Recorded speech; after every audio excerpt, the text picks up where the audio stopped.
Okay, so good morning or afternoon in Southern California. I have a pleasure to have Liz Damiano with us.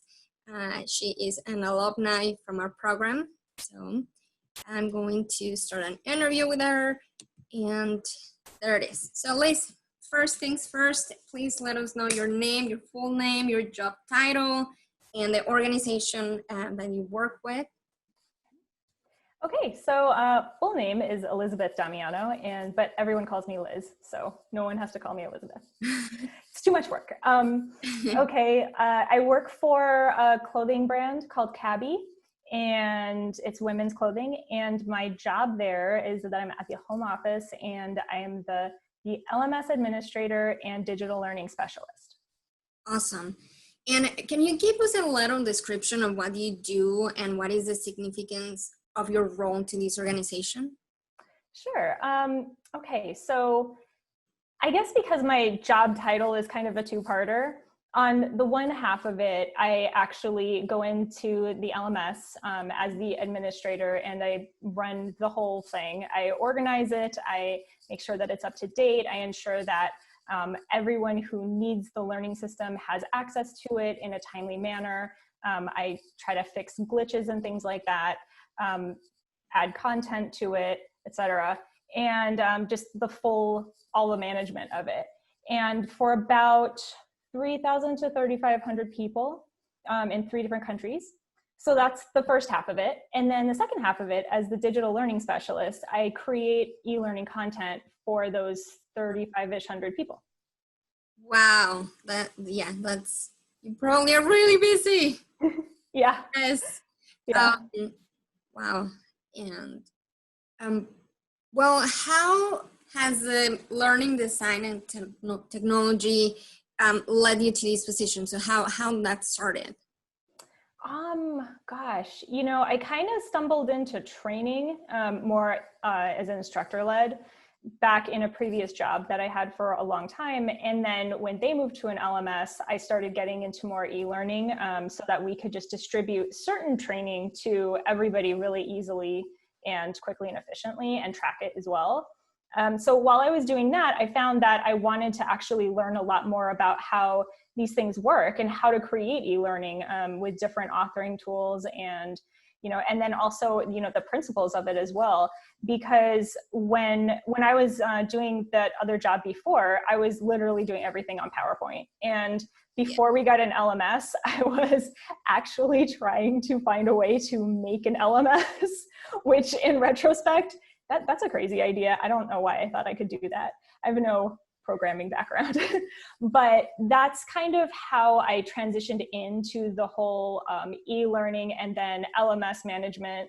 It sort of just evolved kind of naturally in a previous job, but then it was in an industry that didn't have a whole lot of, it's not to say that there wasn't any space for it, it's just that it was kind of a niche industry, and the way that most organizations did their training in that industry was either through their own, proprietary e-learning systems or their own, just instructor-led training. I'd say more often than not, it's that. And the job I was at before wasn't really opening too much in terms of the pathway to grow in this area. They really just had like a few basic compliance trainings that needed to be done every year, like HIPAA and, mandated reporting and things like that. And that's really all they wanted from it. Were you in healthcare? Sorry. It was kind of healthcare related. We fell under HIPAA, but we also worked in school settings as well. So we fell under FERPA. And so, there was a lot of complication with privacy and data and records. So basically what it came down to was just wanting to grow in the area of e-learning. So that's how I ended up going to the LDT program. And once I was done there, I felt like, okay, I've had all these great experiences, and now I have a lot more to say in an interview that could be helpful in different industries. So that's kind of the story of how I got here. That's great. Wow. Yes.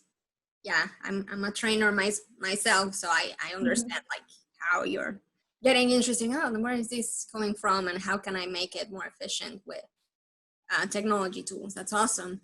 And how Yeah. did you hear about the program, San Diego State program?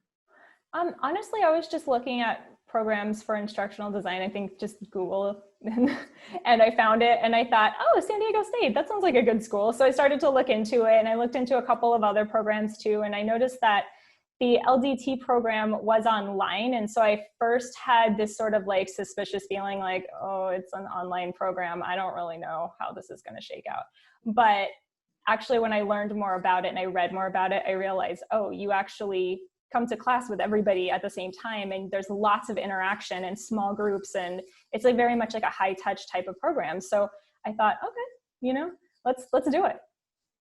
That's awesome. And and you were working at the same time, right?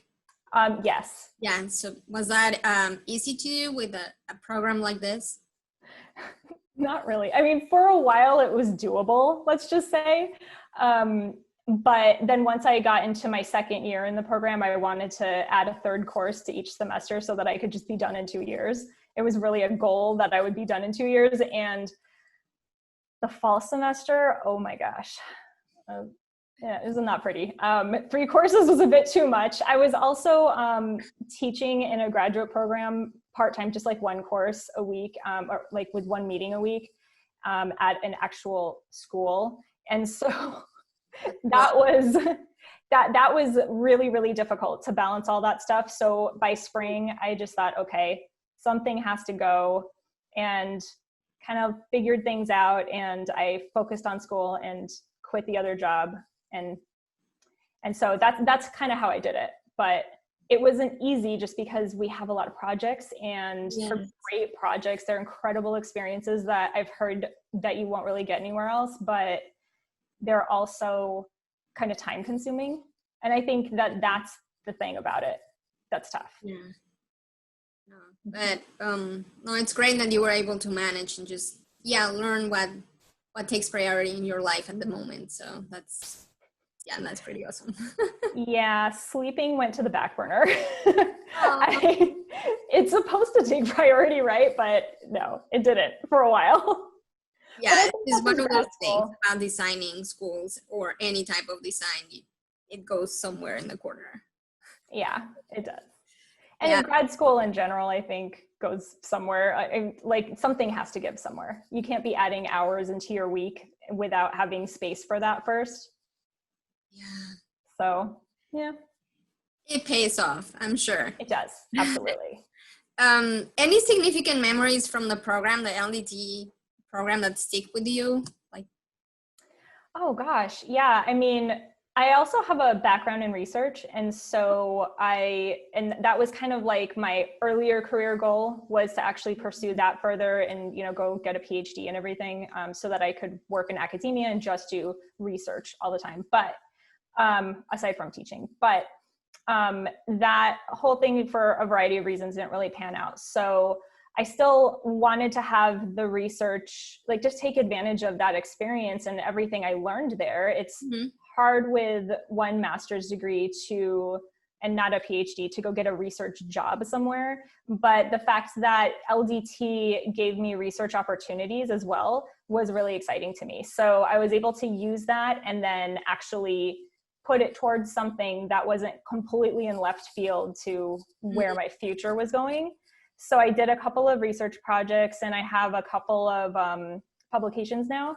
And that's amazing. yeah. The first one was presented. It was the research methods course that we took. And that was my team, just like, we came out with really good results. And so we presented that in Australia, and I presented another paper in Morocco. So that was those opportunities were really priceless. I mean, it wasn't like the program sent us there or anything. We still had to, get there on our own and stay there and all that stuff. But Awesome. I mean, there are opportunities even more so than it appears. But even just the opportunity to work with actual, I don't want to say businesses, because they're not always businesses, but like clients, in different industries, where if you tried to do that professionally to build a portfolio or something, it would take forever because you'd have to have a different job in all these different industries, right? But with LDT, I got around to a lot of different places, and that was exciting, you know?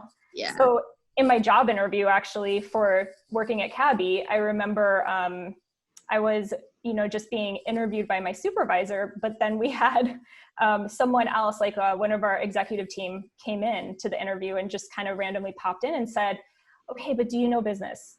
No, but do you know business? And I thought, oh my gosh, I have no background in business. And then I remembered, wait a second, I worked with a business development firm and I helped them find the LMS that they wanted to look for. So that's what the project was. And I thought, okay, no, I've never been paid to work in business, but I have this opportunity. Let me tell you about it.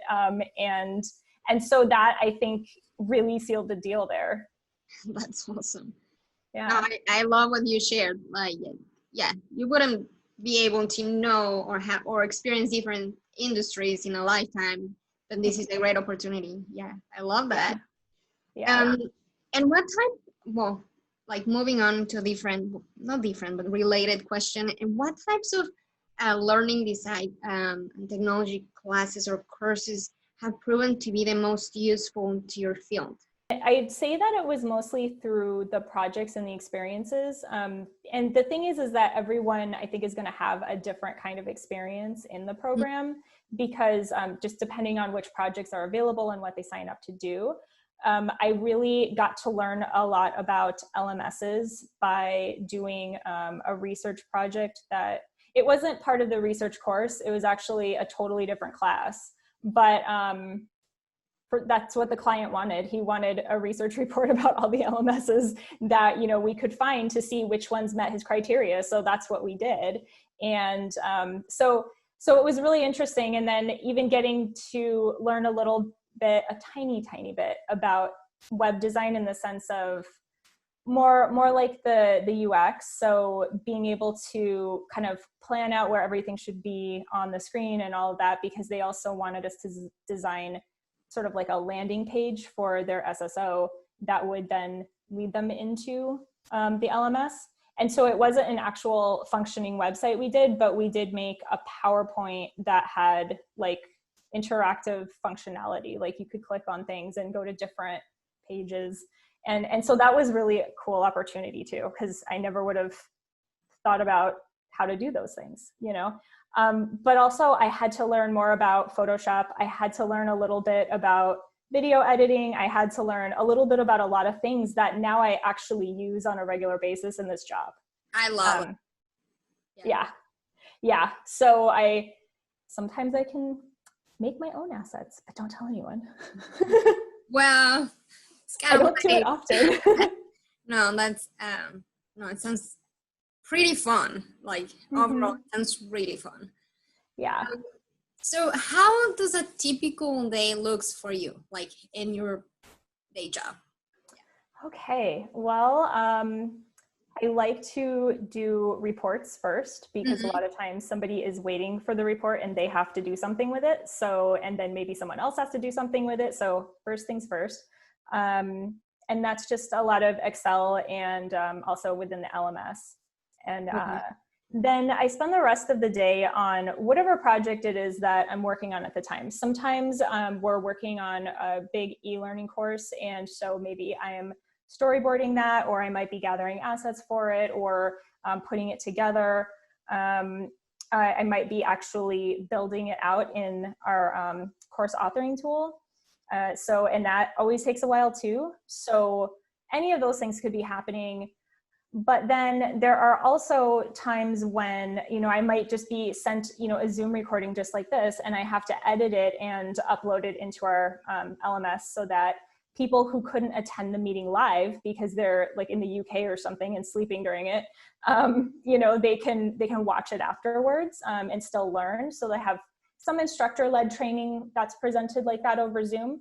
And, it's just mainly a variety of that. But then throughout the day, I'll get pinged or emailed by our different account managers who might be in contact with stylists and users of the system who may be having trouble or technical difficulties, and then I have to go in and research that and fix it. So it's a lot of that as well. And sometimes I get to actually just sit down and figure out how to improve my own workflow within the LMS, because the one we're using, it's called Sum Total Systems, and it is rocket science. I'm not gonna lie. It's taken me a year now, I think, and I feel like I maybe know 40 to 50% of what is in there after a year. So Well, yeah, it's really complicated. And there are also like consequences to, you change up this one setting over here, and then this other thing, like 25 steps down the road, is totally different or messed up now, and you had no idea that would happen. So it's things like that where I have to try to think within the limits and also coordinate the requirements of different tools that I'm using, such as Camtasia, how that works, how that might interact with, something that I have to drop into the course authoring tool, but then how big is that, output going to be in the SCORM that I have to upload to Sum Total, because they all have limitations that kind of conflict sometimes. So there's also a lot of just thinking that goes on as well. It sounds like in your position you are the expert and you won't have to be learning, so it sounds exciting. Yeah. Like a very full day, and a day full of projects and moments and excitement, and yeah, great. And I mean, and it is exciting for a person like me. I mean, I don't think everyone would like it. Before I got there, the people who were working on it had actual full-time jobs doing other things, and so that they created a position for someone to come in and be the expert on these things. And so I'm the first person who actually had the position there. And so, but I always just love learning new things. And so the people, I think, because they had these other jobs, the people before me, and they were all like splitting it up amongst several, I think it was really hard for them. They also didn't have any learning design backgrounds at all. They didn't have experience designing learning. It was just like, you have time, you're available, we need to make this LMS happen, go, and I heard that there were tears, a lot of tears, and I feel for them. I feel so badly for them, because even I had a learning curve with these things, but I can't imagine how it was for them. And it's good that now organizations see how a designer is so key for the growth of the company and just like communication. I'm glad you are the answer to their prayers, or thank you. And I am too. No, seriously, because you meet the gap in many areas of your knowledge and your position, so it's awesome. And with this, where do you see, because like now everything is changing, and where do you see the instructional design or LDT going in the future? That is a really good question. I would like to see it going more in the area of like AR and VR even. I'm sure that there are instructional designers out there doing that. There was actually a job I interviewed for that was actually doing a lot of design projects like that in using AR.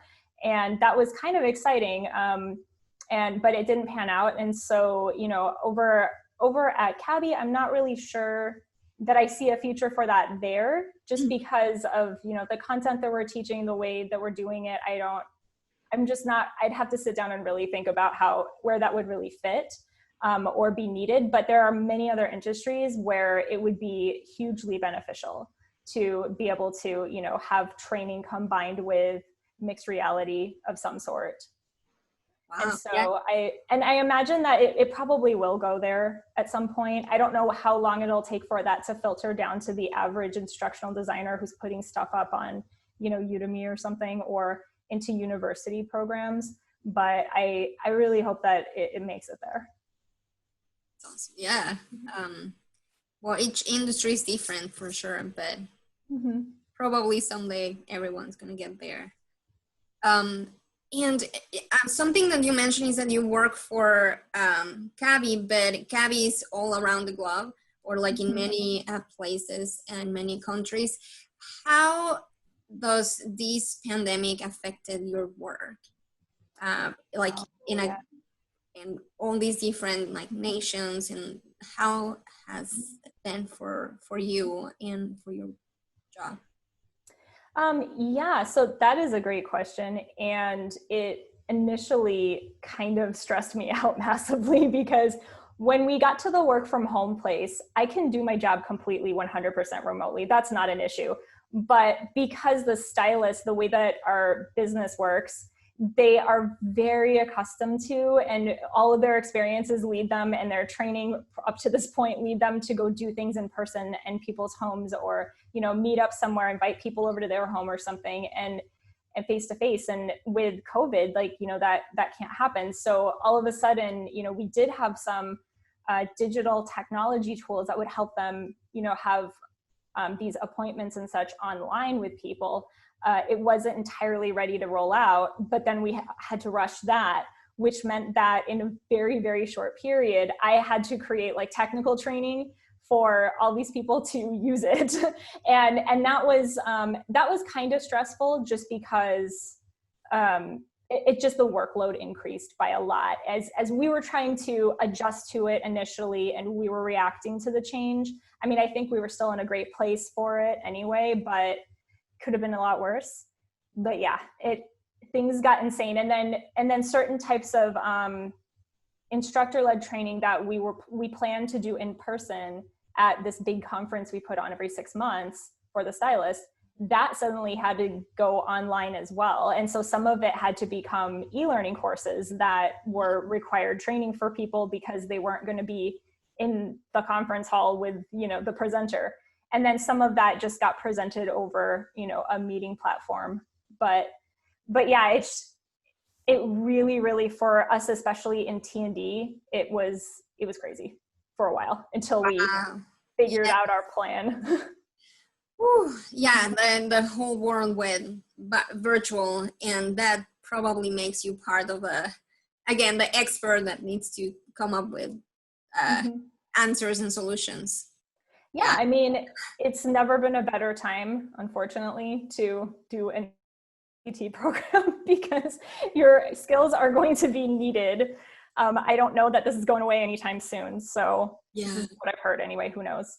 But yeah, so, and then also the fact that instructor-led training can be done in person at these conferences, and we'll have one in the US, one in Canada, and one in the UK, because those are our 3 countries. And we'll do those separately so as not to ask people to get on a plane and fly all the way over here all the time for that. But then there's the localization issue. It's not so tricky with Canada, but because the language is very similar, we can use $signs. We just have to be clear that it's CAD, it's not USD, or, that sort of thing. But with the UK, there are bigger cultural differences that we have to respond to.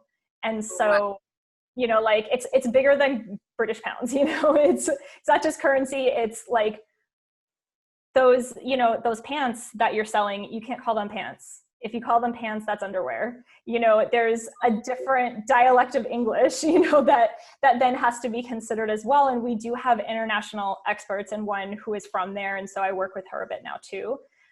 As we get more of this training that would have been delivered in person by someone who's not me, I, have to put it online, and now I have to learn other dialects of English too.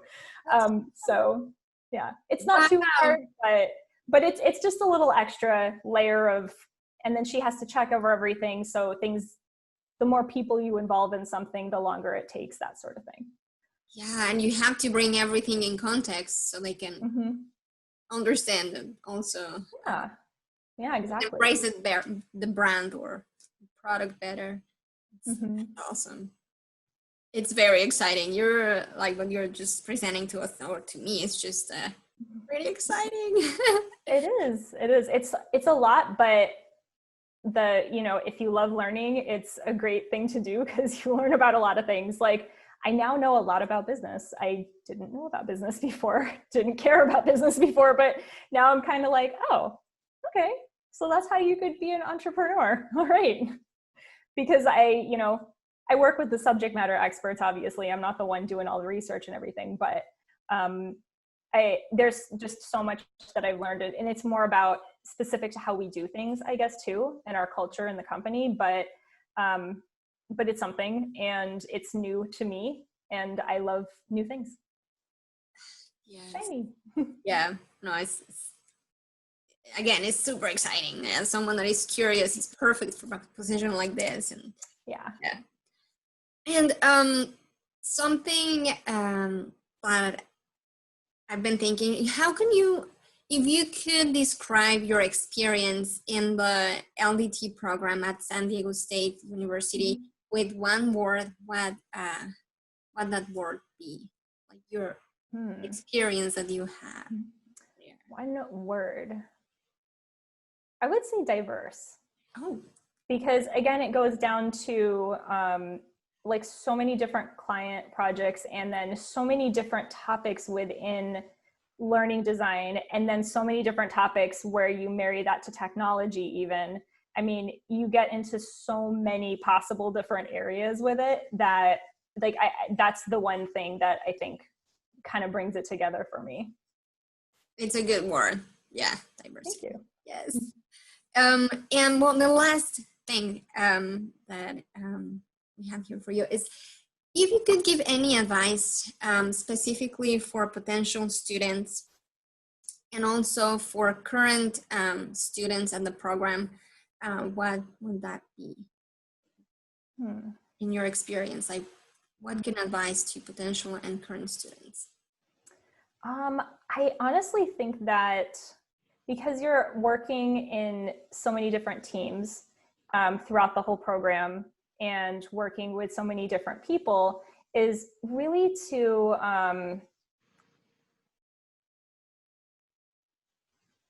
okay, I need to like think for a second because I need to gather this thought. The first thing that comes to my mind, it really is communication, but it's more than that. It's like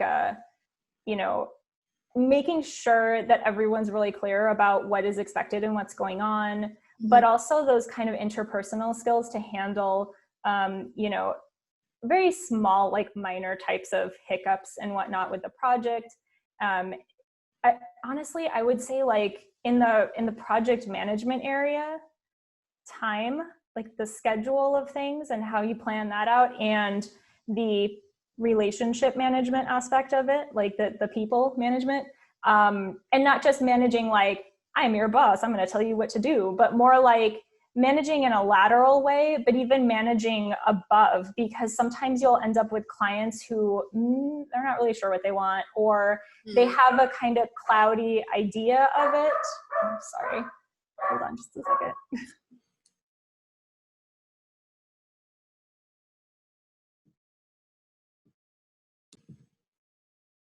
Okay, sorry about that. Sometimes you'll have a client who is very, very like organized and on top of it and knows exactly what they want, and they'll tell you almost to the letter, like, I want it to be like this, this, and this, and these are the specific needs, and this is what it is. Other times you'll have somebody who's like, things change over time, the need changes a little bit. Maybe they get something from their manager at work or supervisor or whoever, who now says, well, can you push this project in a different direction somehow? And I mean, it's not terrible. I mean, we've had really good clients. They haven't like totally, screwed us, or sorry. All right, maybe you have to edit that part out. They haven't. We're gonna edit everything. No worries. Good. It hasn't been too messy like that, but I know that my first client project was with a great client. I mean, I loved working with him, but he wasn't super clear on exactly what he wanted. And so as the project evolved, we're getting feedback from him, and it turned out to be fine in the end. I think what it was is that he was just so flexible about things that, to me, it looked like oh, this is unclear. I don't know, like, just tell me ABC, what do you want? And I can definitely be told, like, just here's a concept, go with it, have fun. And that's fine. But because it was my first project, I was just starting out, I was a little nervous, and I thought really, really good, clear instructions would be helpful here. And then that wasn't to happen exactly. He had an idea and it was great. And it just turned out that he just wanted us to think it through and implement it somehow, and then show him what we came up with. And that was totally fine. But I think the communication skills to understand all of that and to understand what it is that the client actually wants in those cases, or the communication skills to then say, okay, I'm not really sure what you want, and I really want to make this work for you. So can we talk a little bit more about this, instead of, going to assumptions and everyone's thinking their own individual thoughts and all of that. So I guess that's what I'm thinking, is like really communication, but listening to, but also talking, but also managing relationships and all that. No, it's huge. Yeah, I'm thinking about it. It makes total sense, because if you cannot communicate or like understand what they want, you're just gonna be working and not knowing where you're going. So it's a great advice. Yeah, no, like taking my mental notes here. Yeah, thank you. And even clarifying what you maybe didn't understand if they ask for something and it wasn't clear to you for whatever reason. I mean, don't be afraid to ask a follow-up question about that. I was on a project with a nonprofit organization, and what we ended up giving them initially was not whimsical enough. And I was familiar enough with that word, but I was having a really hard time trying to figure out what it was that they wanted. They just said, we just need some whimsy here, which is more whimsical. And I'm thinking, okay, when I think of that word, I think of like, I don't even know. I have like a specific picture in my head that's hard to describe. But anyway, it's not that project. So yeah. I was really lost as to how we were going to make like leadership training whimsical.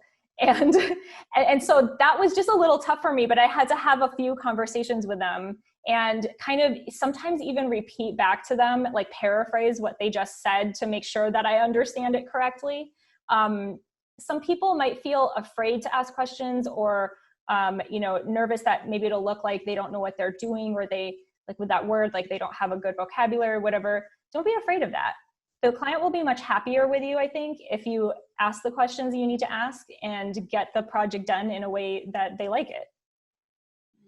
Thank you so much. Yeah, I was just thinking, it makes me, what you just told me in the questions, and even this answer makes me feel that I'm in the correct program and doing something that it's exciting to me. And communication and learning how to communicate, I think, is essential. But yeah, personally, it's been awesome hearing your experience before, during, and after the program.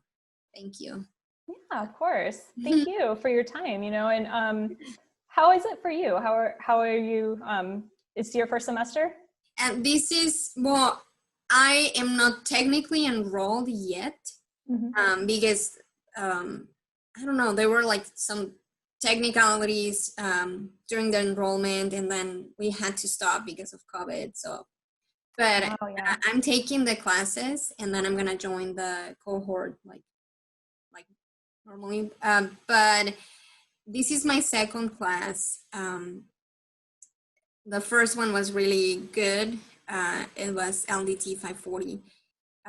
Just with Dr. Frazee and the performance analysis one. Yes, it's good. And at work, I just like the idea of grabbing a concept and making it easier and understandable. And I work in healthcare, and there's many rules and concepts, and the software that I work with, that I train, is just you just gotta make it understandable. And now we're going into e-learnings. So we're actually, you gave me a good idea for a project. I'm part of a team that has to decide what is going to what are the characteristics that we're going to look into our future LMS after we go virtual. So you just gave me a good idea. But I think no, in this class, this program is just going to it's just going to bring the best out of me in terms of like, I always like design and want to improve my communication skills, of course, just in life, but for exciting projects like that. And yeah, I don't know, it's been fun.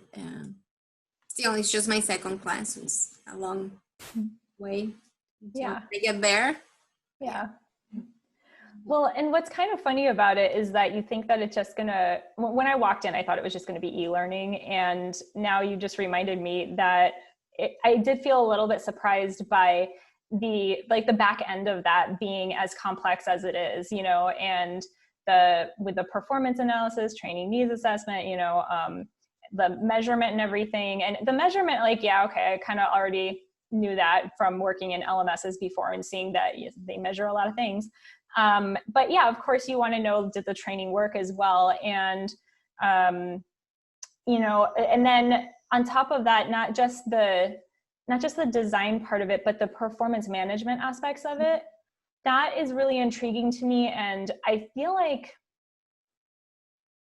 well, in my current job, it's not part of my role to do any performance management, but because of the LDT program and everything I learned there, I have lots of thoughts about that. And at some point, I'm kind of hoping I can sit down with somebody and talk to them about it, because, you know, every learning program has limitations, and particularly e-learning, particularly from a distance with people in the field who aren't just coming into the office 8 to 5 or working from home 8 to 5 on office equipment and stuff. It's all their own personal stuff on their own time, whenever and however. And it's really hard at that point to manage those performances, basically.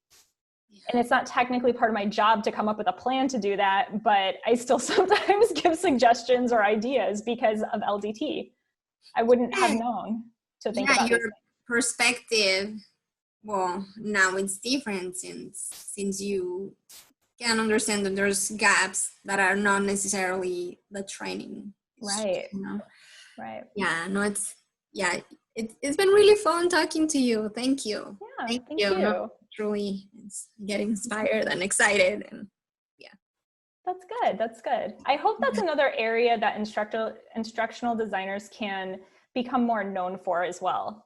Because I haven't seen any, I applied for so many jobs and I didn't see any applications or offerings that involved both e-learning, management, content creation, all that, and performance management, or looking for someone who has, you know, an ISD background to do performance management.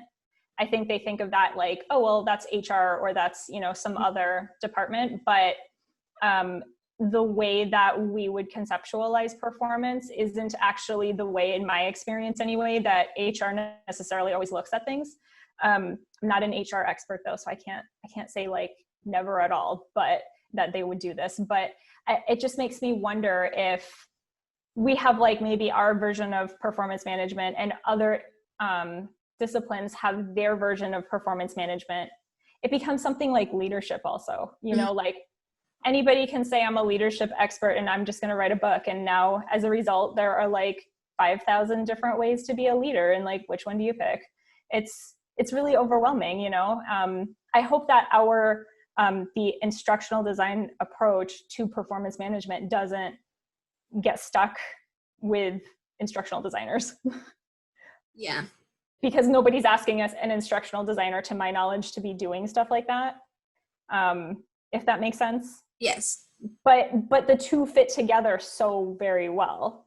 And I think a lot of companies probably just don't understand that or realize it. Yeah, I think that too is, the whole organization can be studied like and break apart and, you know, and then put together, okay, this is where we bring the gaps together. Yeah, no, it's exciting. Okay, well, do you have any question for me for for us, me representing our team?